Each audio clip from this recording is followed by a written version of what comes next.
okay, I heard very often actually during my entire studies, language is specific for humans. It's one of the things that makes us so special. It's the thing that makes us human. It's okay, let's say it's the thing that makes us so human.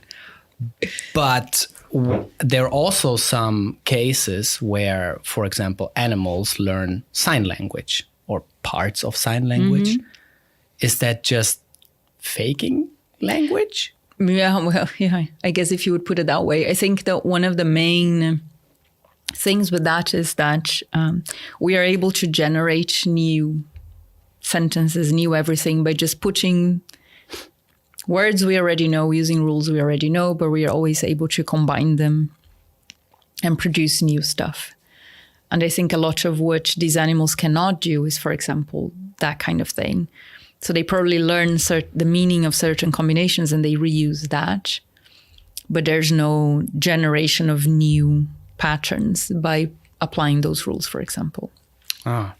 So again, it's not exactly a literature I'm very, very familiar with, but I think that's what makes the entire difference is knowing particular symbols and what they mean versus being able to generate new structures by combining things in a particular way. Yeah. There was this one case that I was just thinking of now. It's have you heard of this gorilla who has been taught sign language, who has been trained with a cat? No. No? Okay. So, just bear with me, all right?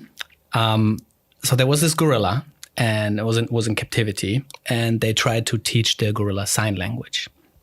And the vocabulary was all right, but not,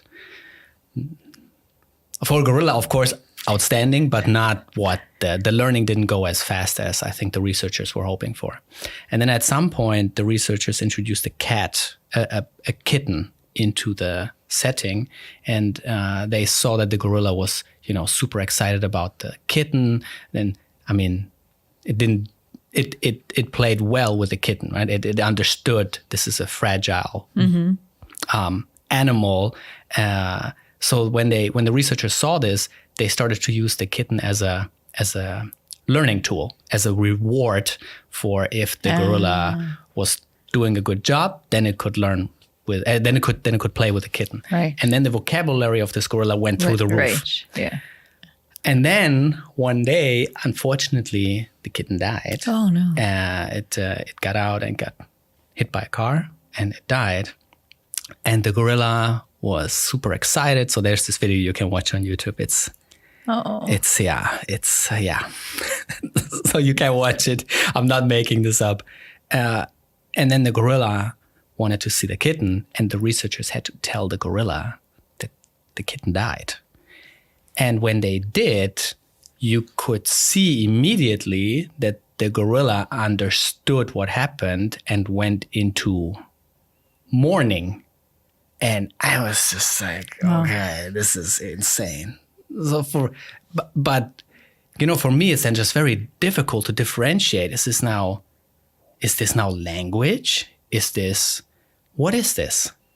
I have no idea. Yeah, then I guess it depends on your definition of language, right? Because what is the definition of language? Because I don't know. I always hear also, I always hear these things where communication is equated with language. Is it? Is it the same? I really have no idea. No, I guess not, right? Because you have things that do convey a message by just being a symbol that we know either because we learned what it means, or some things are just so intuitive from the way they look that we know that they mean something. So they convey information, they communicate something, even though it's not via language. Right. So I guess, I don't know, like, even though I study language, I never really bothered of thinking so much about what a good definition of language is or what other people think about it. I find it very difficult. Yeah, it's like the word thing, right? How do you define a word? There's a problem with almost every definition you can give. So these are things we know so well what they are, and yet we don't. I mean, everybody, I guess it's like, as you said, at the beginning, when learning all these languages, at the core, you understand the principles. And I think we all understand these language principles, but we don't really know. It feels one removed, right? Kind of. Yeah. It's a strange feeling. Yeah. Yeah. And it could be just me, right? So there's likely that there are very good definitions of language out there that would allow you to say, why the gorilla case is not language. But I guess the gorilla at least understood the message being conveyed. Yeah. So maybe the gorilla does understand all of the concepts, especially if you chunk them together. There's a an higher order of the message than just the each unique concept, but more once you put them together, they also mean something at the level of the combination. Right. But then if the gorilla can't produce that himself, then maybe still lacking one aspect of it, right? That would make language be complete. I think that would be then interesting to look at that, exactly this part again from the anthropological perspective that we talked about the ability to abstract. Mm-hmm. And maybe then it makes more sense. Right. I don't know if that's maybe that's part of language definition. I should have looked this up. Yeah, me too. What are definitions of language?